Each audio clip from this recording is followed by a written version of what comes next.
All right, this is episode number 3 of Prof Torgs. That's me, Read, Write, and Teach Digital Book Club, where I talk about the craft of writing and teaching writing. Write With Me Wednesdays is a series of blog posts, YouTube videos, and iTunes podcasts that is designed to help get you writing and then thinking about the craft of writing. Thanks also to the Jeremy Vogt Band for providing this week's music. And look for more tracks from the Jeremy Vogt Band in the future. Today we're going to talk about telling a story to open a piece of writing. And so if you're a short story writer or a novelist or you write scripts, pretty obvious that you might tell a story. But I think stories work in what some people might call academic writing or nonfiction writing more than you might think. A couple things to share memory-wise. I was at the New Jersey Council for Teachers of English and at a conference they have at Montclair State University,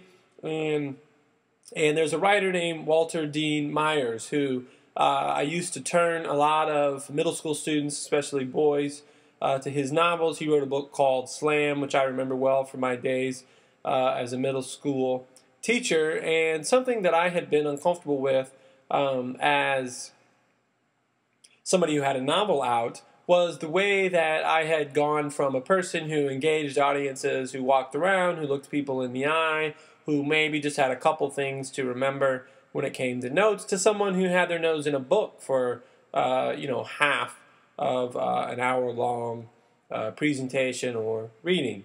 I think if it's called a reading, you're maybe stuck with that to some degree. But the thing I remember about Myers was the way that he had something like 3 books coming out at once, but he didn't read from his books. Instead, he told stories. He talked about visiting prisons and visiting children's homes, young people who had in some way been incarcerated or become custody of the state. And so he told these stories which made a lot of social points and also ended up, I think, selling him a lot of books. So stories can be arguments. Stories belong in places besides fiction. And so also here's a question for you as a writer. When did it all get started for you? So if you're writing about traveling, or you're writing about Hawaii, or you're writing about QR codes, or you're writing about RSS feeds on blogs, if you're writing about teaching, if there's whatever the post is going to be, when did it get started? And that could open a post and telling a story, and we'll see that a little bit. I'm going to start with a text that a colleague of mine wrote, and her name is Dr. Carmen Kennard, and the article is From Candy Girls to Cyber Sista Cipher, Narrating Black Females' Color. And that was published in the Harvard Educational Review. And so Carmen started her article with, I think it was the penny loafers that started it all. And so that was my question, where did it get all started? So that's her first sentence. What would your first sentence be for a blog post if you decided to use the strategy of telling a story of where it all started? Some other cool things about Carmen's text that I like. It challenges the notion of what academic writing is. Sometimes you hear a professor, or I'll read a blog post, I'll be looking at a book about writing, and it'll offer a really rigid definition of what academic writing is. Carmen, for example, quotes or at least alludes to the 80s band. I think it was the 80s, New Edition. You may or may not know those. I don't want to say that something like Britney Spears or Justin Bieber would be the same thing, but I'm not sure who I would offend most drawing those comparisons, but someone might say, well, Justin Bieber doesn't belong in academic writing, but they might also say that New Edition doesn't, and Carmen's article was published in the Harvard Educational Review. So where did it get all started? I think that's a strategy for beginning. I've got another, I'm giving you 3 sentences from what I would say are stories. So this comes from Langston Hughes's essay, maybe piece of creative nonfiction we might call it today, Salvation. And so here's Langston's sentence. I was saved from sin when I was going on 13, but not really saved. It happened like this. So there's a couple things I really like about this. I was saved from sin when I was going on 13. That starts the story. Let's go back to when Langston's 13. We get a period there, and then we have but not really saved. So I love that that's a fragment. When you have people who look at your writing and they mark it up and say this is a fragment, this is wrong, a comma goes here. You can think about somebody like Langston Hughes who wrote sentences such as these. When you start getting too tied to rules in a grammar book. And then his third sentence, it happened like this. And so that really sets up the story. Let me tell you about the time that's another phrase like that. I love little phrases like that. It happened like this that help us into, it's just a rhetorical device. It's a strategy we can use to help us into a story. It happened like this. And so our final sentence comes from Deb Ning. She writes a blog called Comain. Had to think hard. I think I pronounced it right. Let me read Deb's sentence. Last week, a blogging friend and I were talking about comments and community. That's the first sentence. So I think that points, first of all, to the fact that as the writing territory suggests, which was my first podcast and blog post in this series of Write With Me Wednesdays, as the writing territory suggests, our lives, each moment, are full of opportunities for blog posts. And so Deb goes back to a little conversation. She tells a story about the conversation she had, and that ends up being a post that's informative about managing comments and community and how online communities work.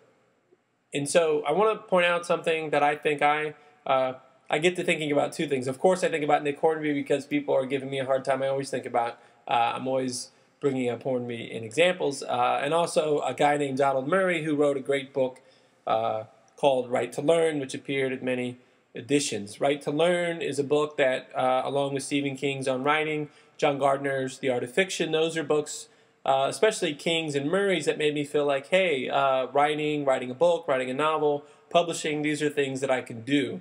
I don't know, I think Gardner sometimes makes you feel like that, but sometimes he makes you feel like it's a very complicated business, which of course it is. But, okay, so starting with Donald Murray, I think he says something along the lines of, it's almost like you give your subconscious an assignment when it comes to the blogs.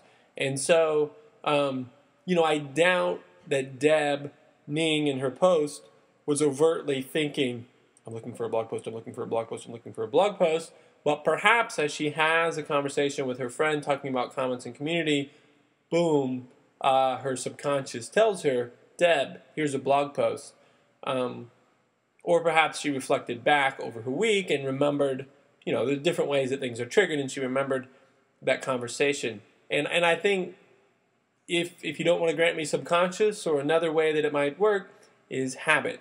When we become used to the habit of writing regularly, whether that's my students and I in class, or it's you in the blog posts, or it's you being an everyday writer working on a longer project, the mind becomes alert.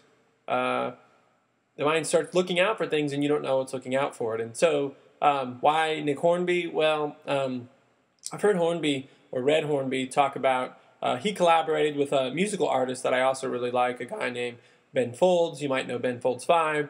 And so, in a recent collaboration, Hornby wrote all the lyrics for Ben Folds' album, and at first, Hornby said he pretty much was giving Folds just, really miniature short stories, or the ideas he had were short story ideas. But the more that he was writing lyrics for Ben Folds, the more that he started to be walking around in the world and thinking, there's a song for Ben. There's an idea for a character for me. Oh, here's another. So just the way that, and I think Twitter is something that I've seen that work for myself. The way that because I keep, post on Facebook and Twitter pretty regularly, it's now my days are full of there's a tweet.